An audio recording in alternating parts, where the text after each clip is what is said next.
वो प्रेमियों को मेरा प्यार भरा राधे राधे। इस वीडियो में हम चर्चा करेंगे बट सावित्री व्रत की। पूजा करें, बट वृक्ष की पूजा करें। बट की पूजा इसलिए की जाती है क्योंकि बट के वृक्ष में समस्त देवी देवताओं का वास है।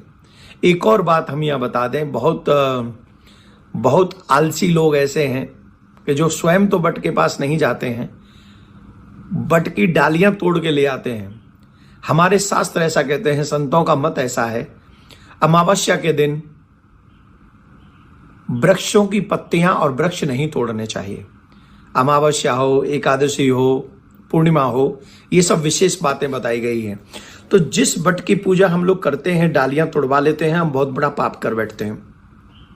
इस वीडियो को ज्यादा ज्यादा लोगों को उनको शेयर कर दो जो बट सावित्री व्रत रखते हैं, अपने पति का शुभ चाहती हैं देवियां, उनको ये वीडियो अवश्य सुनना चाहिए और उन तक आप लोग ये पहुंचा दीजिए। क्योंकि अगर आप वहां से डाली तोड़कर अपने घर में पूजा करेंगी तो आपको पुण्य नहीं पाप लगेगा।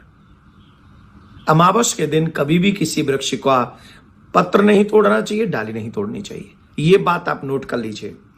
दूसरा, इस दिन यमराज की भी पूजा करते हैं जिससे हम अपने पति पर आए हुए संकटों को टाल सके। एक और इसमें बट सावित्री व्रत में जिसकी कथा है हम सब जानते हैं, धर्मराज के साथ में सावित्री का जो संवाद है यह महत्वपूर्ण है।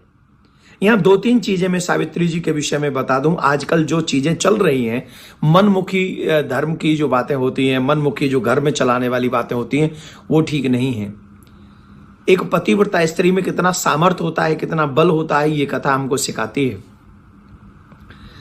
जिस समय सावित्री ने सत्यवान को अपने पति के रूप में चुना तो नारद जी ने आके बताया था कि ये अल्पायु है। उनके पिता ने सावित्री जी को मना किया कि ये अल्पायु है, इसे तुम पति के रूप में मत चुनिए।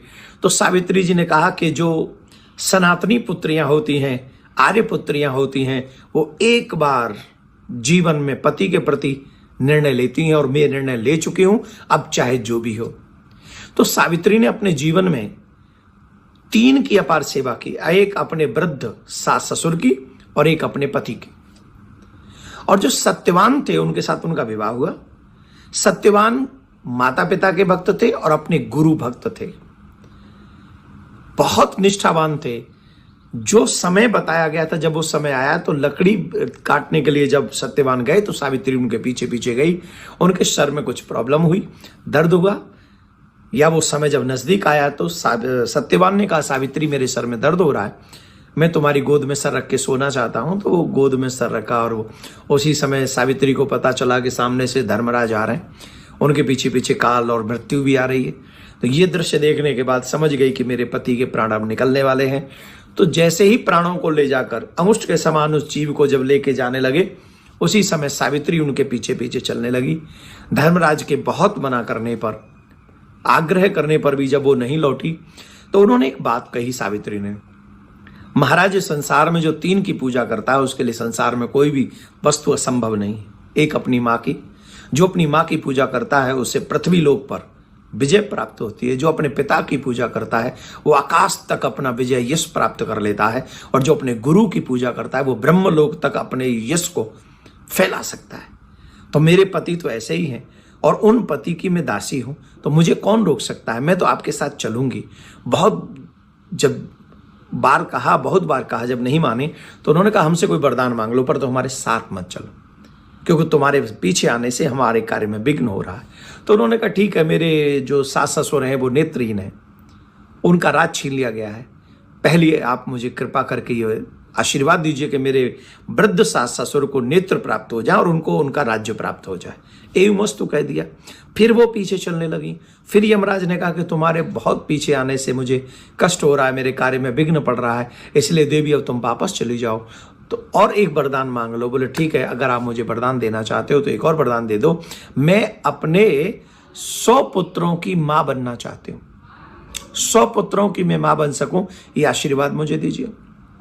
तो उन्होंने कहा, एवं मस्त, ऐसा ही होगा।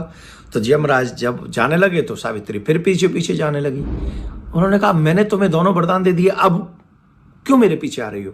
तो उन्होंने कहा, महाराज एक बात बताइए, जब आपने मुझसे ये कहा है कि 100 पुत्रों की मां बनोगी तो मैं मां बनूंगी कैसे? मेरे पति को आप लेके जा रहे हैं तो मैं माँ कैसे बनूंगी। और पतिव्रता स्त्री अपने पति को छोड़कर दूसरी तरफ देखती भी नहीं है। धर्मराज कहने लगे, धन्य है तेरी जैसी पतिव्रता स्त्री के आगे मेरी हार स्वीकार करता हूं। और फिर वो सत्यवान को वहां से वापस सावित्री के साथ भेजते हैं। ये पवित्र कथा हम सब मानव जाति के लिए एक उदाहरण है। ये शिक्षा देती है हमें कि कैसे अगर व्यक्ति चरित्रवान हो तो धर्मराज को भी जीत सकता है। तो हमारा आग्रह सभी लोग जो पितृ कार्य करना चाहते हैं, जो व्रत करना चाहते हैं, अमावस पे ही ये व्रत करेंगे।